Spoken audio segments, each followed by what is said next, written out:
मंगलवार को सुबह सुबह रोजमर्रा की तरह दूध वाला दूध देने के लिए पुलिस लाइन सेक्टर 38 में आता है। वह आवाज़ लगाता है लेकिन कोई नहीं कुछ भी बोलता। फिर वह दरवाजे की कुंडी खटखटाता है, फिर भी कोई अंदर से आवाज़ नहीं आती। वह यही सोच में पड़ जाता है, आखिर आज क्या हो गया कि अभी तक आज सब सो ही रहे हैं। नहीं तो मैं जब डेली आता हूँ कोई ना कोई मुझे जागता हुआ मिलता है। फिर आसपास को लोगों को भी बुलवाता है, आसपास के लोग भी इकट्ठा होते हैं। किसी अनहोनी होने की आशंका बस पुलिस को भी वहां बुलवाया जाता है।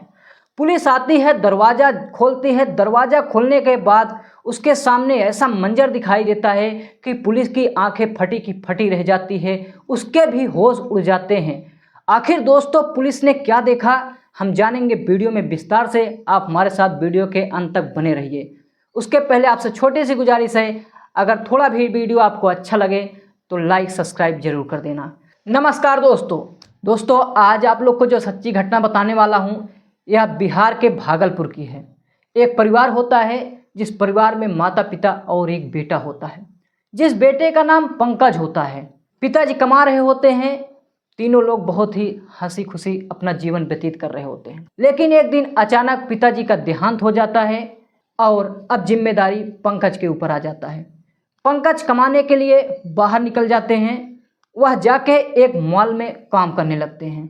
फिर अपने माँ को भी अपने साथ बुला लेते हैं। अब दोनों लोग एक साथ रहने लगते हैं।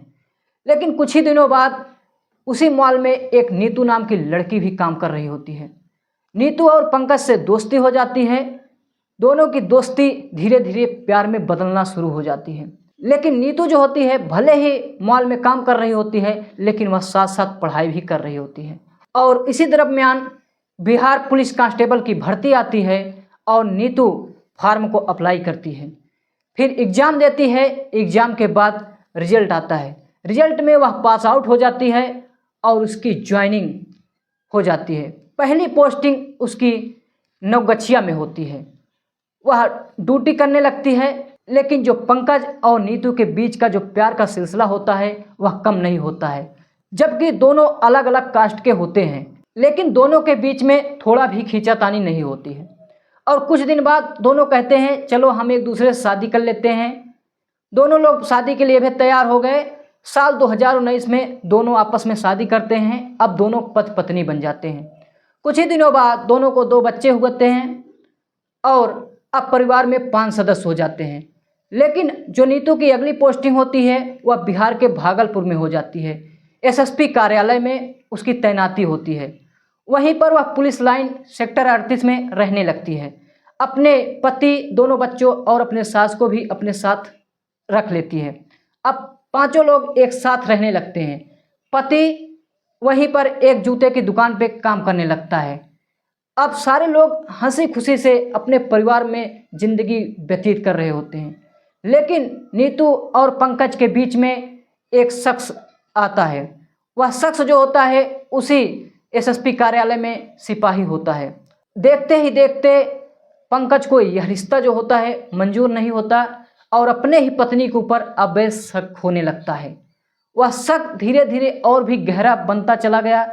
आखिर शक हो तो क्यों ना हो, क्योंकि वही नीतू जब नवगछिया में ड्यूटी करती थी तो घर पे आती थी, सबका देख रेख करती थी, बच्चों को भी पूछती थी, खाना वगैरह बनाती थी। लेकिन जब से यहाँ एसएसपी कार्यालय में आई है वह ड्यूटी पर से आती, अपने बेडरूम में जाती और लेट जाती, फिर मोबाइल चलाना शुरू कर देती।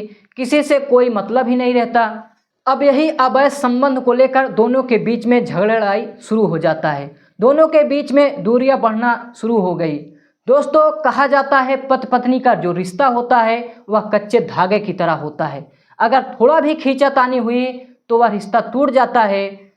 कभी कभी यह रिश्ता तलाक के मुहाने तक पहुंच जाता है, कभी कभी खूनी रूप ले लेता है। कुछ ऐसा ही इस रिश्ते में आगे हुआ।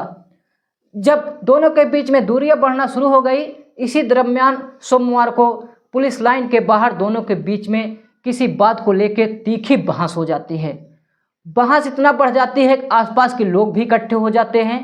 आते हैं लोग, समझाते हैं। समझाने के बाद दोनों घर के अंदर जाते हैं। जाने के बाद पूरा मामला शांत हो जाता है। लोग समझते हैं मामला शांत हो गया, सब अपने अपने कमरे में चले जाते हैं। फिर अगले दिन आता है सोमवार के बाद मंगलवार। मंगलवार को सुबह जब दूध वाला दूध देने के लिए पुलिस लाइन सेक्टर 38 में आता है तो वह आवाज़ लगाता है, लेकिन कोई भी कुछ नहीं बोलता है।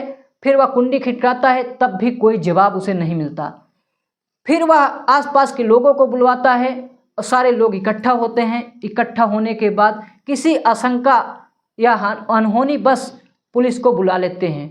मौके पर पहुंचती है पुलिस। पुलिस पहुंचने के बाद दरवाज़ा खोलती है। दरवाज़ा खोलने के बाद उसके सामने एक ऐसा मंजर दिखाई देता है कि उसके होश उड़ गए। उन्होंने यह देखा कि कांस्टेबल पुलिस नीतू और उसके 2 मासूम बच्चे, उसकी सास, सारे लोग जमीन पर खून से लथपथ पड़े हुए थे। उन्होंने ये भी देखा कि पति पंकज बरामदे में फंदे से लटका हुआ था। वह एक सुसाइड नोट भी अपने साथ छोड़ गया था। सुसाइड नोट में इसी बात का जिक्र किया गया था कि पत्नी नीतू का अवैध संबंध है। इसी बात को लेकर हमारे और उनके बीच में दिन पे दिन विवाद बढ़ते चले गए। विवाद यहाँ तक बढ़ गया कि नीतू अपनी सास और दोनों मासूम बच्चों की हत्या कर देती है। फिर मैंने भी गुस्से में आके मैं भी नीतू की हत्या कर दिया। उसके बाद मैंने सुसाइड नोट लिखा। नोट लिखने के बाद हमने भी फांसी के फंदे पर लटक गया। पुलिस बॉडी को अपने कब्जे में लेती है और उसे पोस्टमार्टम के लिए भिजवा देती है।